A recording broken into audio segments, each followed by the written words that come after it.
ආයුබෝවන් ඔබ මේ එක් වී සිටින්නේ ත්‍රිපුරදුසර මාධ්‍ය ඒකකයේ සත්‍යක පුවත් විකාශය සමගයි. පුවත් ඉදිරිපත් කරන මම එම්.ආර්. යනුක යොනාල්. ප්‍රථමයෙන්ම සියස්තල ත්‍රිපුර විද්‍යාලයේ ප්‍රතිපෝෂණ වැඩසටහන් ක්‍රියාත්මකයි. පාසල් සංවර්ධන සභාව විසුරුවා හැරේ. ත්‍රිපුර මාතාවට නව ගැම්මක්. පානීය ජල ව්‍යාපෘතියේ වැඩ අවසන්. අර්ථාන්විත ප්‍රදර්ශනයක් ත්‍රිපුර තුලින් පුවත් සවිස්තරාත්මකව අප විද්‍යාලයේ ළමුන්ගේ දැනුම ආකල්ප සංවර්ධනය කිරීමේ අරමුණින් ක්‍රියාත්මක වන වැඩසටහන ගුරු මණ්ඩලයේ කැපවීම මත මේ නිවාඩු දිනවලදී තවදුරටත් ක්‍රියාත්මකයි.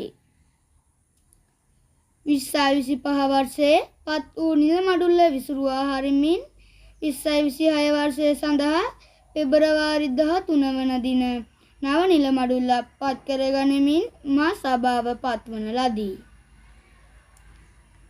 එහිදී ඉදිරි වැඩපිළිවෙලින් හා කටයුතු කෙරෙහි වැඩි අවධානයක් යොමු විය.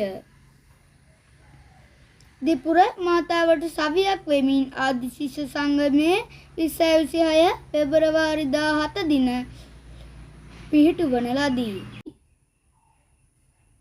පාසල් ඉදිරි දැක්මට සවියක් වෙමින් 50 දෙනෙකු එහිදී ලියා පදිංචි විය. ගම්මැද්ද ජල ව්‍යාපෘතියේ මගින් ස්ථාපිත කෙරෙනු ජල පිළිපාදු ඒකකයේ වැඩ අවසන්.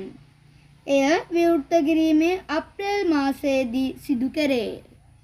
සෞඛ්‍ය කුෂි කර්මාන්තය, පෙදරේරු කර්මාන්තය හා නොයෙකුත් අංශ පිළිබඳ අධ්‍යාපනික ප්‍රදර්ශනයක් ත්‍රිපුර මාතාව තුළින් මාර්තු 20 දින දරුවන් සඳහා එළි දැක්වීමට නියමිතය.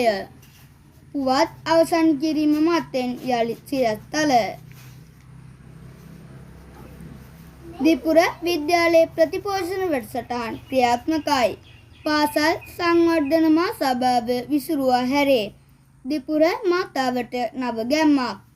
පානීය ජල ව්‍යාපෘතියේ වැඩ නොබෝ දිනකින් අවසන්. අර්ථාන්විත ප්‍රදර්ශනය ත්‍රිපුර තුලින්. ස්තුතියි.